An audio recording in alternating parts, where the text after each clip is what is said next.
إن الحمد لله نحمده ونستعينه ونستهديه ونؤمن به ونتوكل عليه ونعوذ بالله من شرور أنفسنا وسيئات أعمالنا من يهده الله فلا مضل له ومن يضلل فلا هادي له وأشهد أن لا إله إلا الله وحده لا شريك له وأشهد أن سيدنا محمدا عبده ورسوله ونبيه وصفيه وحبيبه بلغ الرسالة وأدى الأمانة ونصح للأمة وجاهد في سبيل الله حتى أتاه اليقين وتركنا على المحجة البيضاء ليلها كنهارها لا يزيغ عنها إلا هالك.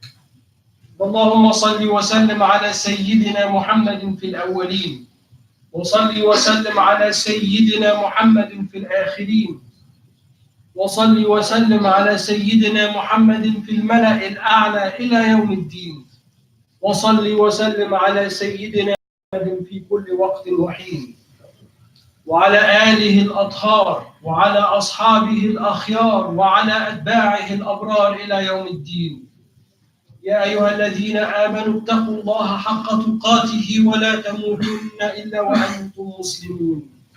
يا أيها الناس اتقوا ربكم الذي خلقكم من نفس واحدة وخلق منها زوجها وبث منهما رجالا كثيرا ونساء واتقوا الله الذين تساءلون به والأرحام إن الله كان عليكم رقيبا. يا أيها الذين آمنوا اتقوا الله وقولوا قولا سديدا يصلح لكم أعمالكم ويغفر لكم ذنوبكم ومن يطع الله ورسوله فقد فاز فوزا عظيما. وبعد فإن أصدق الحديث كتاب الله وإن خير الهدي هدي سيدنا ومولانا رسول الله وإن شر الأمور لمحدثاتها وكل محدثة بدعة وكل بدعة ضلالة وكل ضلالة في النار. When Sidi Abdul Qadir al-Jilani radiallahu anhu was a young man, he asked his mother for permission that he can go on the Hajj. This is in the middle or the early part of the 6th Islamic century. Sidi Abdul Qadir is in Baghdad and he asked his mother for permission to travel for the Hajj. So she gives him the permission and she gives him 20 dinars. 20 gold coins, dinars, and she sews them into the lining of his jubbah. Not in the pocket, but she sews a lining into the jubbah and she puts the 20 dinars and she says, promise me that on this trip, and I take this promise in front of Allah subhanahu wa ta'ala, that you will never lie, that you will be honest. So he promises. So he joins this caravan, this group, and they head out. And in the middle of the journey, they are set upon by highway thieves, which in the Sharia is one of the major sins. The people that cut the roads and rob the travelers, this is actually one of the major sins. And the punishment for such acts in the books of Sharia is quite severe.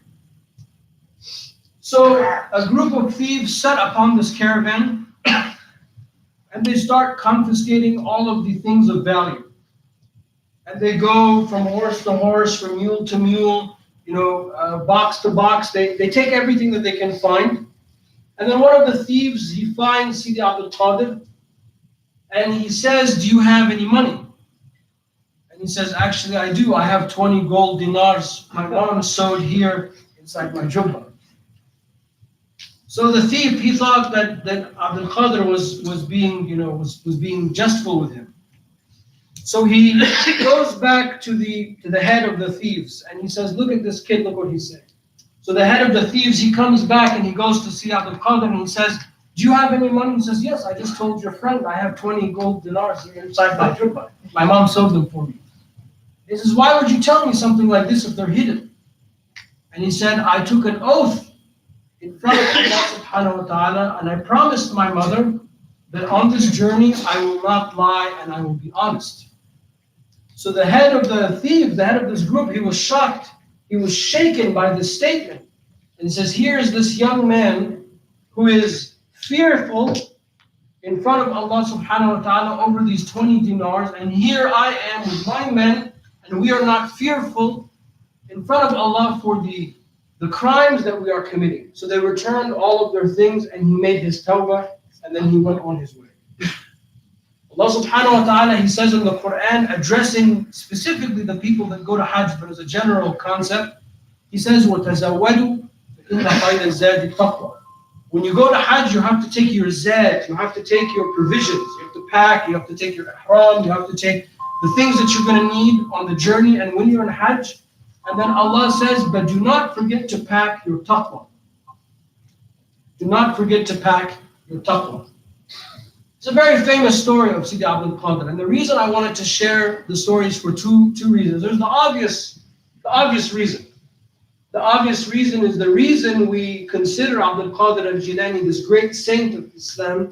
And there were tens of thousands of people that followed Abdul Qadir al-Jilani in his life. And then, he is responsible for an entire generation of Muslims. And even to this day, his teachings and his books and his spiritual practices are practiced throughout the Muslim world. The obvious is the reason we hold him in such high regard is because the purity of his character. Is that he promised his mother that on this trip he would not lie, that he would be honest. And he took that to the point where he wasn't going to lie to protect what we would think was important. That's all the money that he had. There's no ATM machine. He can't go withdraw that money in Mecca. That's it. If he loses it, it's gone. But there's a greater thing than that. There is the provider of that sustenance. And when you remember that, then you are not fearful. So he was not scared. He was not caught off guard in that predicament. He didn't say, it's okay. It's just, I'm a young person. It's a white lie.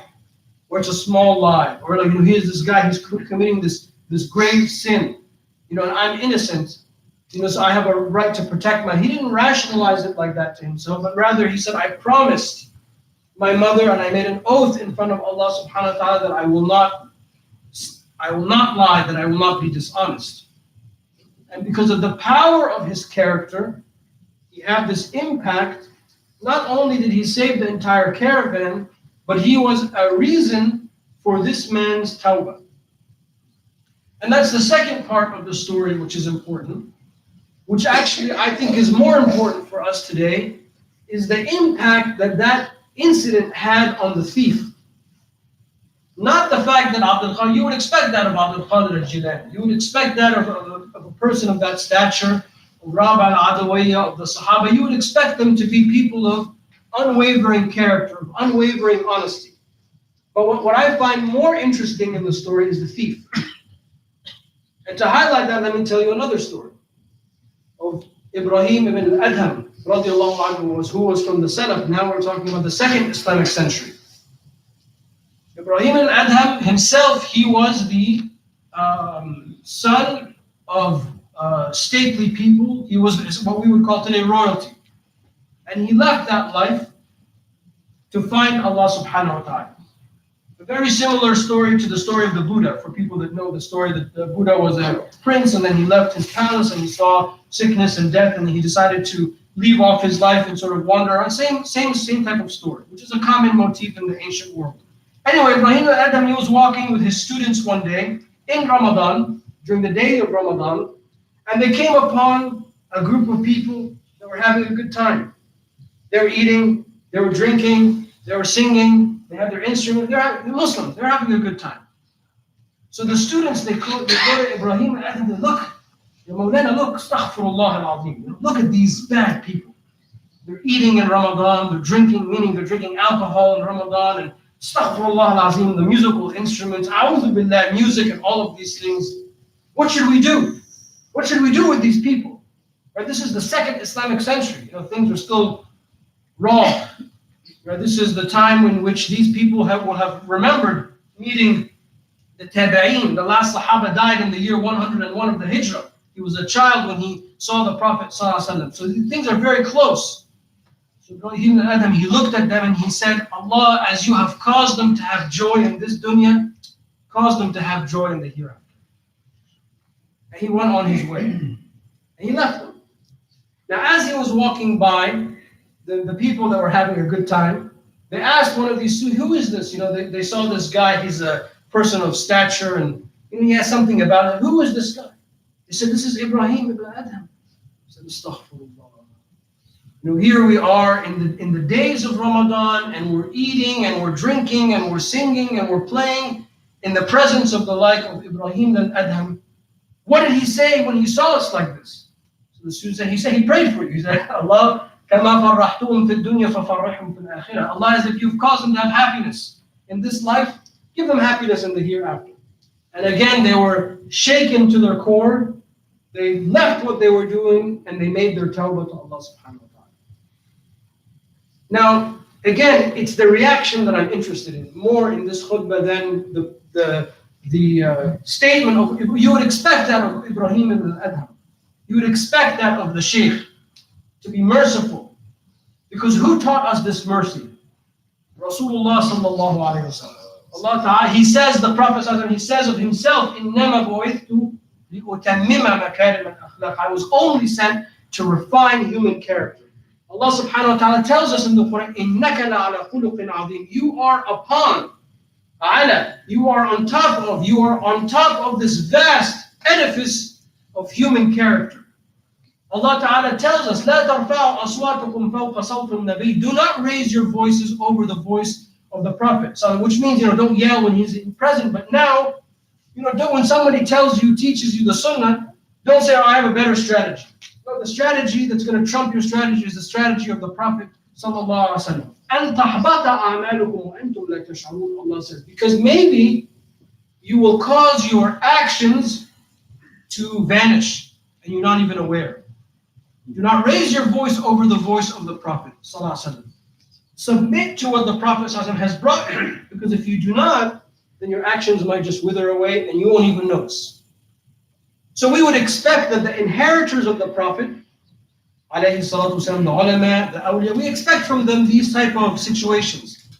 And we ask Allah to make us like them, to be. But what's more interesting for me is their response. Now imagine if you were, at a convenience store, you want to fill up some gas, you go to pay the guy, and for some reason you have cash in your pocket. No one has cash anymore, but for some reason you have cash, and you go inside to pay, and then somebody comes, and there's a holdup in the gas station or in the convenience store.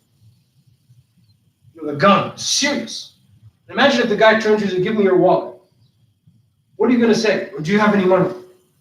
Or what kind of watch do you have? Are you going to do what Abdul Qadir said? Actually, I have this watch. It's cost this much and this much. And right? If you did that now, the dominant society would say you're a fool.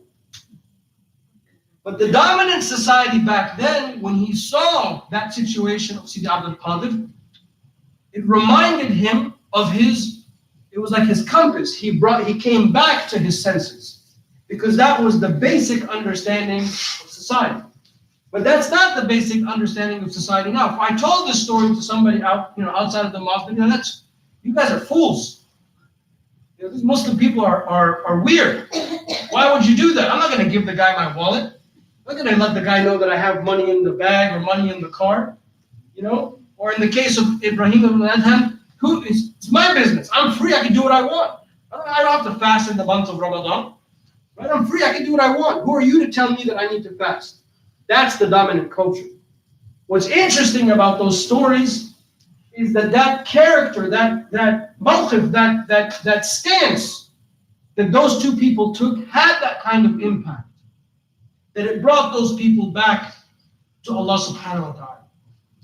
Because there was still khair, there was still goodness in the community. We're talking about the 2nd Islamic century, we're talking about the 6th Islamic century. For the first 500-600 years of Islam, that was what was dominant. So when you see this type of character from that person, you feel bad. That's my measuring stick. That's where optimal character is.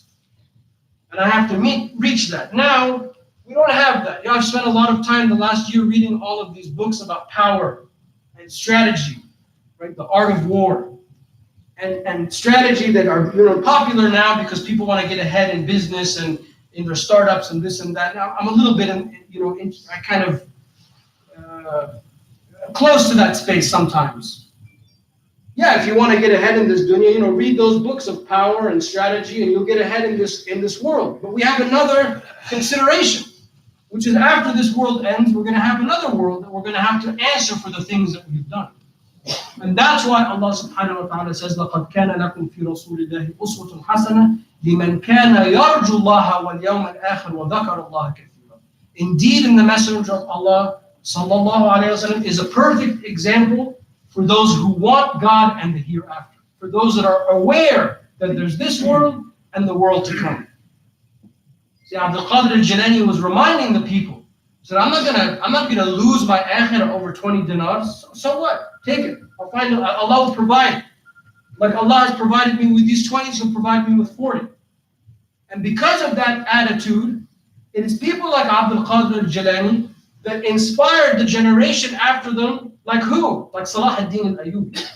Everyone says, oh, we need Salah ad-Din al-Ayyubi. Salah ad-Din is going to come and everything is going to be fine. Sidna Abu Bakr is going to come and everything is going to be fine. But we forget the fuel, the input that made people like Salah ad-Din al-Ayyubi. It was people like Abdul Qadir al-Jilani. So he saw that there's this world and there's the next. So he's not a fool, but he's intelligent. And because of his honesty and because the power of his character, he had that influence. And this is the secret of the life of the Prophet sallallahu alaihi wasallam. It was his character. When his enemies met him, they said, those are not the eyes of somebody who lies. That is not the conduct of somebody who is conniving. That is not the character of somebody who would steal or who's dishonest. If he gave us his word is his oath, it's his bond. He will not break his word. And remember, in the life of the Prophet ﷺ, when he made his hijrah from Mecca to Medina, remember, it was not an easy trip.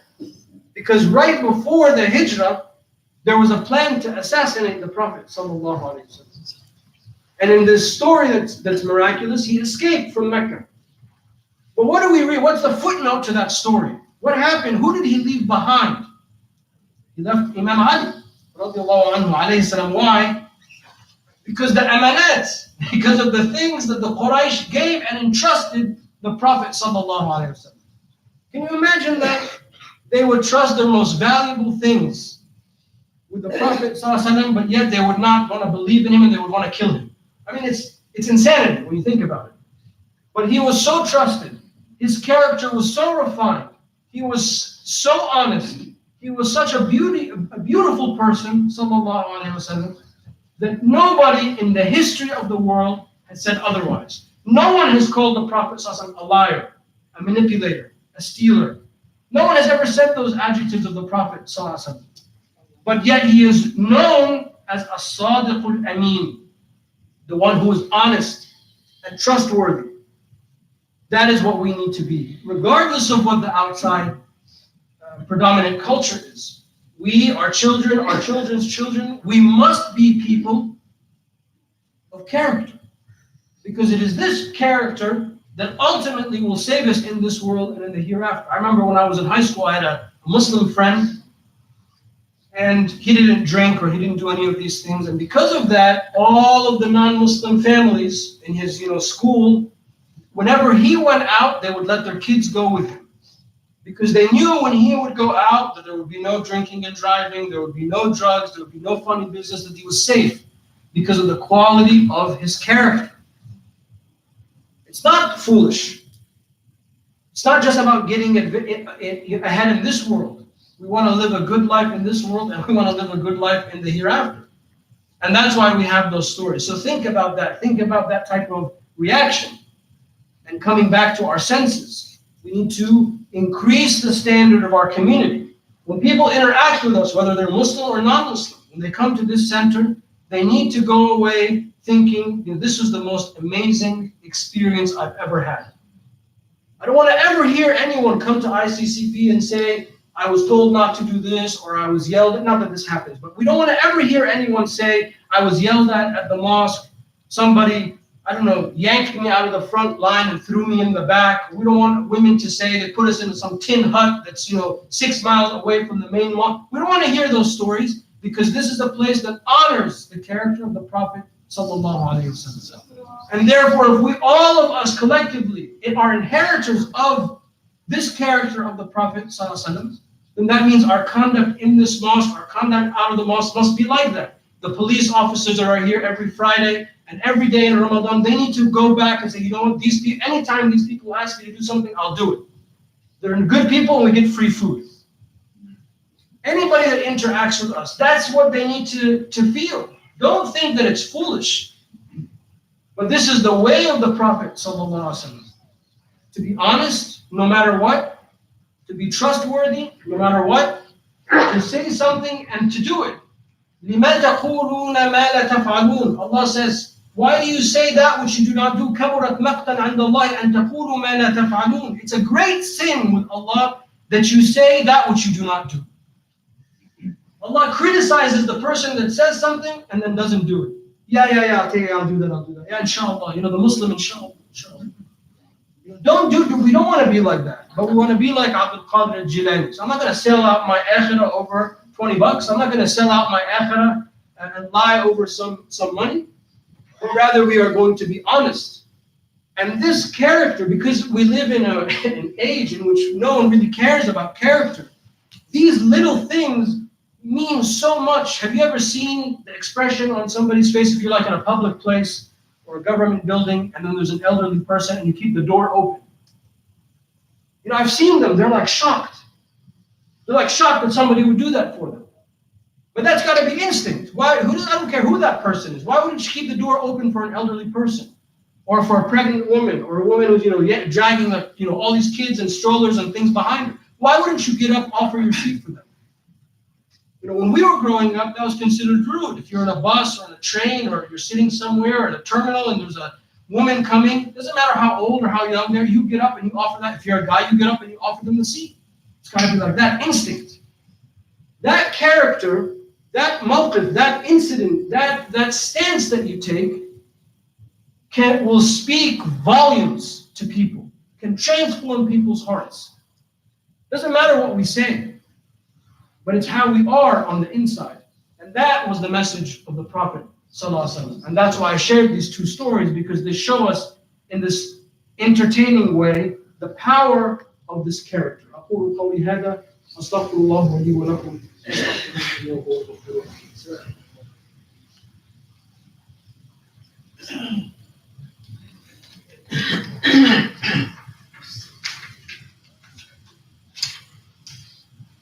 أعوذ بالله من الشيطان الرجيم بسم الله الرحمن الرحيم اللهم صل وسلم وبارك على سيدنا ومولانا محمد وعلى آله وصحبه وسلم. There's quite a few announcements today, so just bear with me before the dua.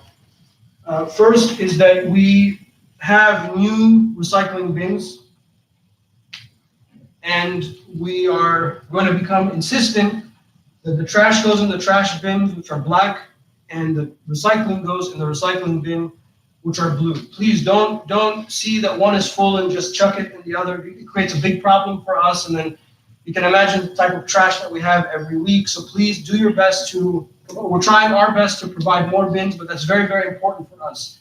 And now, as we're sort of almost getting into Ramadan prep mode, we're going to start to exercise this. Brother Mossa wanted to tell me that we're going to find people. I don't want to go as far, but maybe if it gets out of hand, we'll find people, inshallah. Yeah. There are bins inside the cafeteria. We've increased the bins. Please do your best. We have black is trash, blue is recycling. You all have the blue recycling things at home, so you know what I'm talking about. So do your best to do that. And inshallah, we are starting a composting in a few weeks. We'll keep you posted on that. We have a deaf brother, Atiq, is away for a few months visiting family and a grandchild in Colorado. So we ask Allah subhanahu wa ta'ala for shifa for all of those, inshallah. Regarding the schedule of programs, my class will be tonight at 7:30, and Anas is back, so his Quran class will also resume tonight. So that's normal. Sunday, 6:30 in the morning is Tariq's class, so the same schedule on that. Saturday, there's a youth mentoring program for ages 13 and up. That's at 3:30 on Saturday, so please come, inshallah. And the big piece of news is that, inshallah, this year, ICCP will be going on Hajj. and I will be leading the group, inshallah, ICCP group. We're going to be using Rendezvous Travel. So the space is limited, and please see Brother Mohsen or Brother Riyad if you're interested in going to Hajj to find out the details of that. And you all know what Hajj is. It's going to be the beginning of Dhul Hijjah, so there's no funny business with the dates, which will be sometime in July, I believe, if I'm not mistaken. So I think we have more spaces now, but if you're interested, you need to sign up sooner rather than later. Having said that, we ask Allah subhanahu wa ta'ala to improve our character. We ask Allah subhanahu wa ta'ala to improve our the sunnah of the Prophet sallallahu alaihi wasallam. We ask Allah ta'ala's mercy on those who have passed before us and for the shifa for those who are ill. We ask Allah ta'ala to preserve and protect our children. We ask Allah ta'ala to have mercy on our parents. We ask Allah subhanahu wa ta'ala to enter into the paradise those who have passed before us from our family and our extended family. We ask Allah subhanahu wa ta'ala to protect our center, to protect our schools and our businesses. We ask Allah subhanahu wa ta'ala especially to protect the youth, the young ones, those that are in school. We ask Allah to make this a successful semester for them, inshallah. We ask Allah subhanahu wa ta'ala to lighten our hearts with the beauty of the Quran and the beauty of the Sunnah. We ask Allah subhanahu wa ta'ala to lift us as a community. We ask Allah ta'ala to descend upon us with His love and His mercy and His forgiveness. اللهم اهدنا فيمن هديت وعافنا فيمن عافيت اللهم تولنا فيمن توليت وبارك لنا فيما أعطيت وقنا واصرف عنا شر ما قضيت اللهم تقبل صلاتنا وصيامنا وقيامنا وركوعنا وسجودنا يا أرحم الراحمين اللهم اغفر لنا ذنوبنا وإسرافنا في أمرنا وثبت أقدامنا وانصرنا على القوم الكافرين اللهم احشرنا تحت لواء نبيك صلى الله عليه وسلم يوم القيامة واسقنا من يده الشريفة شربة ماء لا نظمأ بعدها أبدا ثم أدخلنا الجنة بغير حساب ولا سابقة عقاب ولا عتاب ومتعنا بالنظر إلى وجهك الكريم في جنات الخلد يا رحيم اللهم ارحم حينا وميتنا وحاضرنا وغائبنا وارفع أيدي الأمم عنا وأقمنا بالحق وأقم الحق بنا وآخر دعوانا أن الحمد لله رب العالمين وصلى اللهم على سيدنا ومولانا محمد وعلى آله وصحبه وسلم وأقم الصلاة إن الصلاة كانت على المؤمنين. الله أكبر الله أكبر وأشهد أن لا إله إلا الله أشهد أن محمدا رسول الله حي على الصلاة حي على الفلاح قد قامت الصلاة قد قامت الصلاة الله أكبر الله أكبر لا إله إلا الله.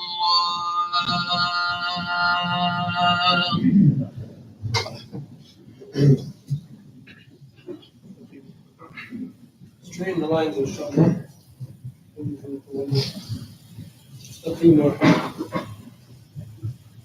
الله أكبر.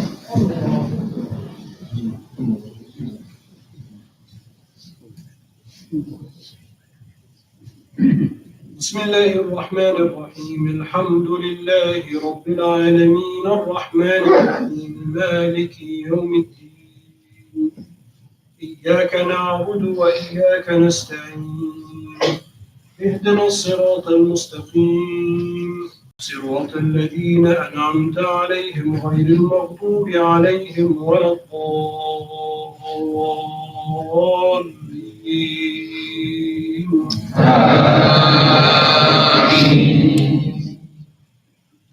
بسم الله الرحمن الرحيم والعصر إن الإنسان لفي خسر إلا الذين آمنوا وعملوا الصالحات وتواصوا بالحق وتواصوا بالصبر.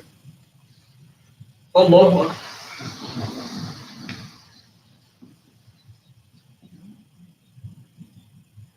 الله لمن حمده. الله أكبر.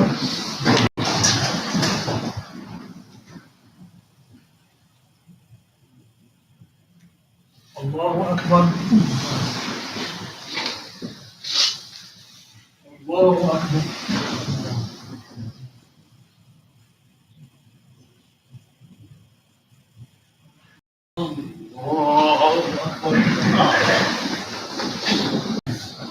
بسم الله الرحمن الرحيم الحمد لله رب العالمين الرحمن الرحيم مالك يوم الدين إياك نعبد وإياك نستعين اهدنا الصراط المستقيم صراط الذين أنعمت عليهم غير المغضوب عليهم ولا الضالين.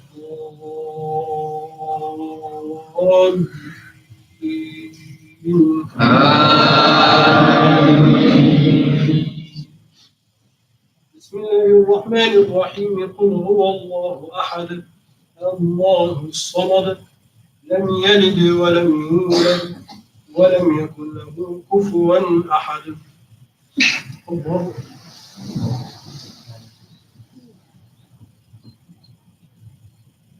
سمع الله لمن حمده. الله أكبر.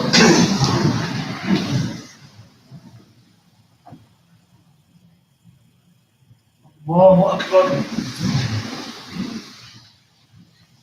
الله أكبر.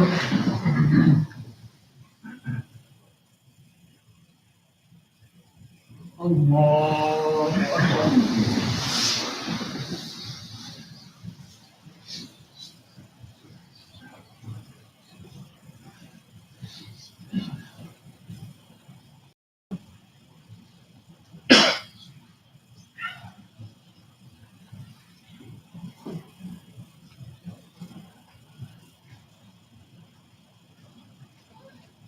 السلام عليكم ورحمة الله.